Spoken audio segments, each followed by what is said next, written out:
Hello YouTube, welcome to the channel. So just wanted to share with you here a little 6-week program that I do for grip strength.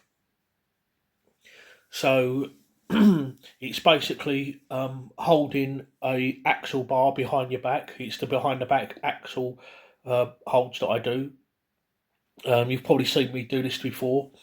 You can use a barbell as well if you don't have access to an axle bar.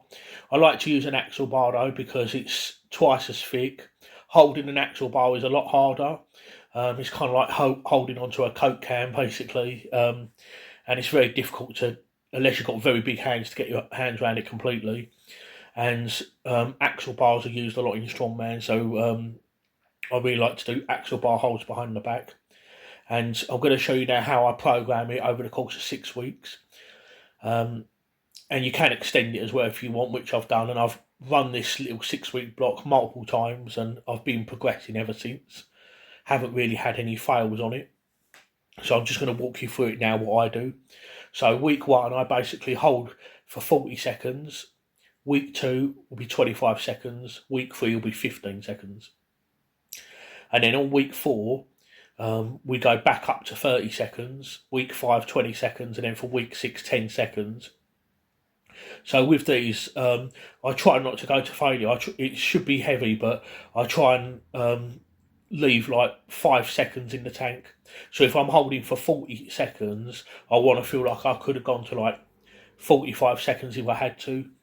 On week 6, though, is where I really send it. If I have to hold it for 10 seconds, I'll make sure it's heavy enough that I can literally hold it only for 10 seconds and that 11 seconds probably would not be possible.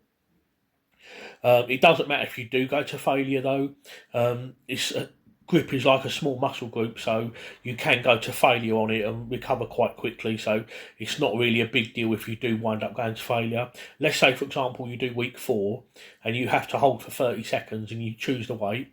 You hold it for 30 seconds, but it is absolute failure, and you drop it at 30 seconds and you literally couldn't have gone to 31 seconds, then that's fine too. It's not a big deal. Ideally, you want to feel like you could have gone to 35 seconds, but if you do 30 seconds and that's the failure, then that's fine.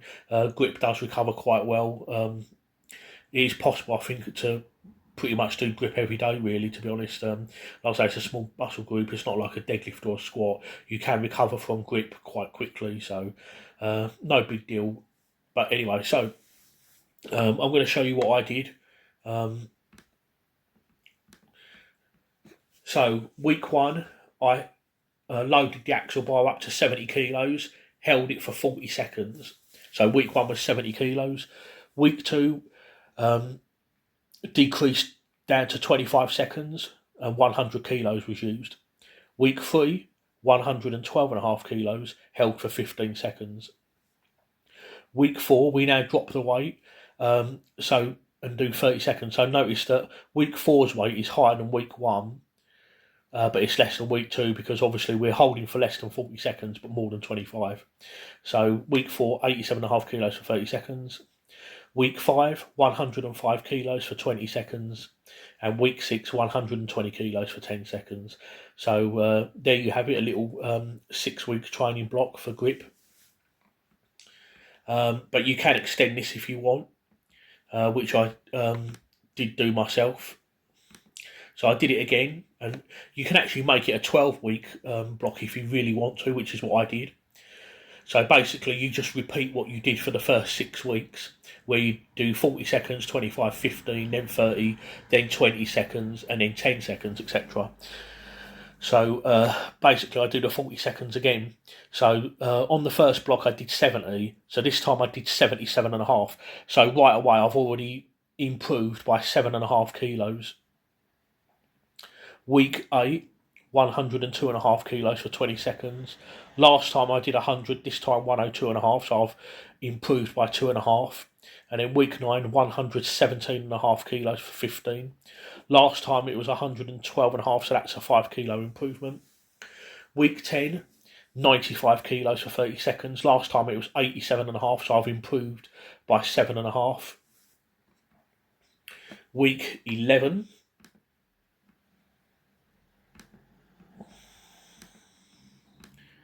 100 and 10 kilos for 20 seconds. Last time it was 105, so I've improved by 5.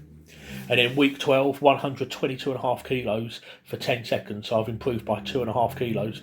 So for this second week block, I've made improvements on every single week. So like I say, you can even extend it for 12 weeks if you want to. So I did that, and as you can see, I got some pretty good gains out of it. I'm now after that, when I was doing my peak at the end of 2025, I did switch to barbell. So if you want to, you could even make it 24 weeks if you really wanted to, because you could do two 6-week blocks on the axle bar, and then you can do a 6-week block on the barbell, and then do another 6 weeks on the barbell. So technically, you've got like 6 months of grip training there. So I did do the barbell. I worked up to 160 kilos for 10 reps. With a barbell, you can use more weight. So I like to use the axle bar because, like I say, it helps the grip and it limits the load that you can use, because you can't hold as much on an axle bar as you can on a regular barbell.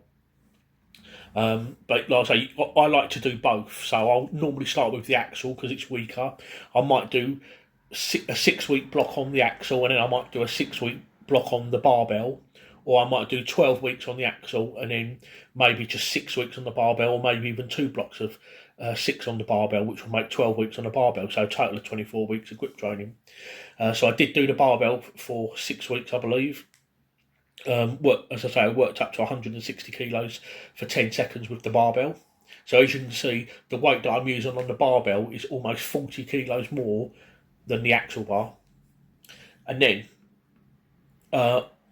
because I've started a new block for 2026, I've now reverted back to the axle bar again. So I'm just going to show you what I've done there. So this is week 1, we've gone back to 40 seconds again, and I did 80 kilos. So that's a 2.5 kilo improvement again. And then week 2, which I've done most recently, 105 kilos for 25 seconds. Last time, my best for 25 seconds was 102.5. So again, I've improved by 2.5. And then for week 3, I'm going to hold for 15 seconds. And my best for 15 seconds is 117.5. So I'm going to see if I can get 120 for 15 seconds. And if I do, again, that's a 2.5 kilo improvement. So sometimes, even if it's very small jumps, it doesn't matter as long as you're continuing to improve and hold your grip. How would you set that up in your workout? So how would you incorporate it? So basically, I will always do these at the end of the workout. Axle holds behind the back is usually the last exercise I'll do in a workout. I normally do these once a week. Sometimes I like to train grip twice in a week, so I might do this and then I might do dead hangs in another session. So in a minute I'm going to show you my workout, how I do these, but I basically just do one warm-up set, then I do a work set, and then I do a back off set. So I'm going to show you my most recent workout where I held 105 kilos for 25 seconds. My warm-up was 70 kilos and I just hold that for 10 seconds. I normally make my warm-up about 60% of the intended weight. It doesn't have to be exact, but I use 70 kilos because I knew I was going for 105 kilos, so 70 kilos is basically 2/3 of it, so about 66% basically. And then I went for 105 kilos, or 231 pounds, held that for 25 seconds. And then for my back off, I used 90 kilos, or 198 pounds, and held that for 25 seconds. So your warm up, the seconds probably want to be about half of what you intend to do, and the weight about 2/3. So I used 70 kilos for 10 seconds. Now half of 25 is obviously 12.5, but I just made it 10 seconds just for simplicity. If I was holding for 30 seconds, then I'd probably hold for 15. For 40 seconds, I might do 20 seconds for the warm-up. So for your warm-up, you want about 65% of the weight that you intend to use on the working set, and the seconds about 50% of that, of what you intend to do on the work set. And then for the back-off set,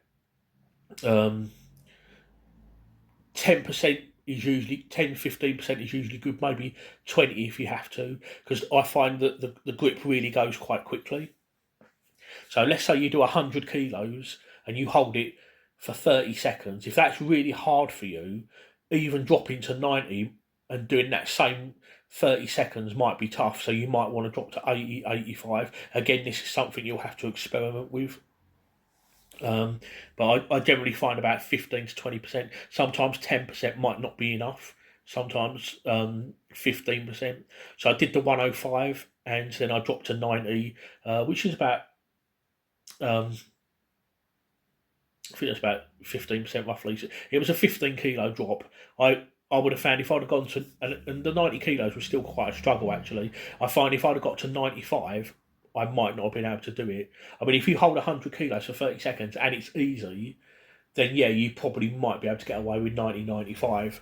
But if you do 100 kilos for 30 seconds and that's pretty much your limit, what you're going to find if you drop to 95 or 90, you might not be able to do it. So it's always better to just go a little bit lower and go 80, 85. I'd rather drop 15 to 20% than 10%. Sometimes, like I say, you can drop from 100 to 90 and you might find because you've pushed it to the limit on the 100, your grip has gone, and even after 2 or 3 minutes rest, you still might not get the 90. So it's always better to go a little bit lower than that.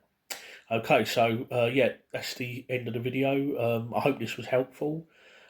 Please don't forget to like the video. Any questions, please let me know in the comments below, and please don't forget to check out some of my other videos. Okay, so I'm going to leave it there. Thank you guys for watching, and I'll see you next time.